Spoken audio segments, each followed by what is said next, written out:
Deputy Funchion, yours is the next question.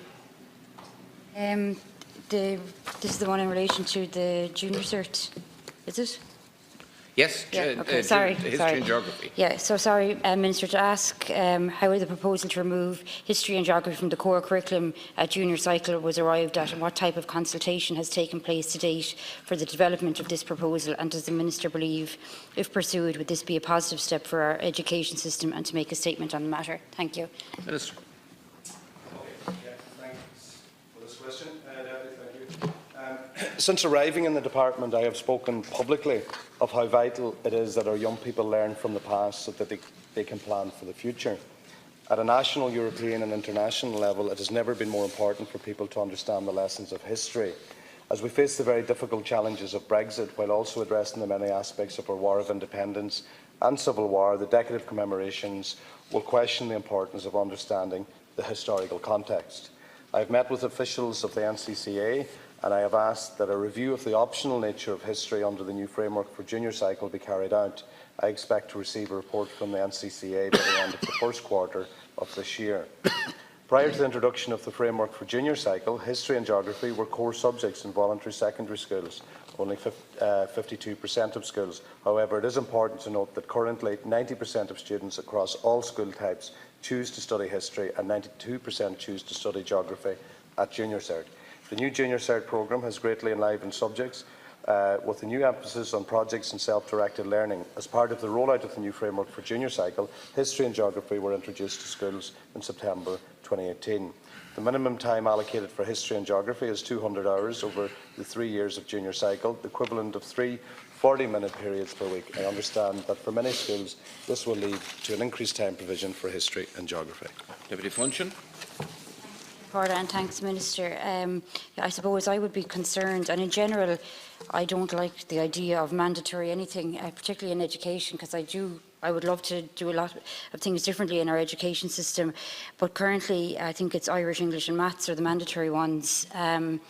And you mentioned there that there will be a report done in the first quarter of this year. I'd just be interested to know what happens next, because I'd be concerned that without priority given at the junior cycle, the move will substantially reduce the number of students that will then take history at Leaving Cert, and ultimately decrease the number of students pursuing the subject at a higher level. And currently a situation has emerged in Britain where at the age of 16 and available, it's only as an elective, so just 40% of students elect to take the subject.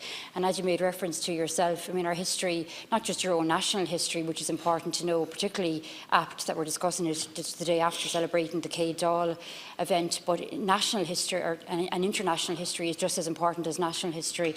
And particularly when you look at Brexit and we look at all sorts of different things that are happening throughout the world at the moment, I would be concerned, I suppose, and I know I mentioned geography there as well, but particularly I suppose around history, that you know, if the option is there, sometimes students might think, oh, history, you know, boring, we'll opt out from it. But actually it can be, you know, if it's kind of taught correctly and everything, actually can be quite a good and exciting subject. Minister.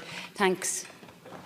Thanks, Councillor Corley. And look, you asked the first question there, first part of the question you were asking, like, what happens next. So at the end of the first quarter, the NCCA will report, and I'm conscious as well that they have a decision to make, and I don't want to predetermine the outcome of that decision. But I've met with them myself, I've met with my officials, I've met with a lot of individuals in different groups on the issue of history, and one of the driving motivations of having Irish, English and Maths on as core subjects for the junior cert was for literacy and numeracy. And no subject more than history will actually benefit your literacy, whether it's research, whether it's analytical analysis, critical analysis. History is a subject that will do that. And you're correct when you point out if you have less people doing junior cert history, the potential and propensity for them to take up Leaving Cert honours history, for example, you would imagine that would decline as well. So look, there is a bit of time now to work this through.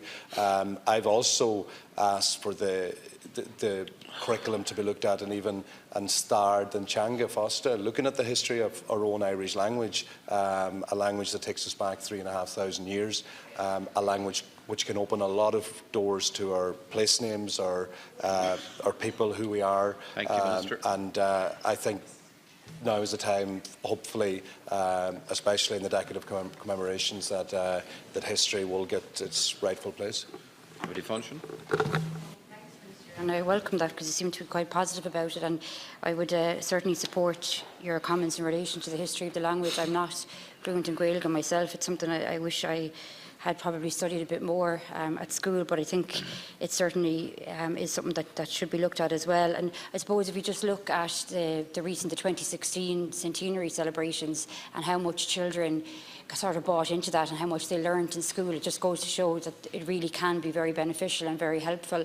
And I suppose it would just be a real shame to lose that. And I think that, you know, we don't want a situation either where maybe, you know, it becomes sort of fee-paying schools against non-fee-paying schools, and that, you know, it nearly becomes sort of an elitist thing, and if you're going to a fee-paying school, you'll be able to have the option of it. So I welcome, though, your points, because you seem to be quite supportive of the idea of keeping the history and geography there, and, you know, promoting them more and supporting them, because, as I said, sometimes it can be viewed as not the most exciting of subjects, but I think that that's, you know, a bit of a myth, and if it was maybe promoted differently, there would be more of an uptake and more students having an interest in it. Thanks. Minister, to conclude on this question. Yeah, just briefly, Cam Corley, look, just on your reference to language again, there's a lovely, Cam Corley will be familiar with this one, there's Scachachela Warren the Dinya. We live in each other's shadows, and we're living in the shadows of the people who came before us.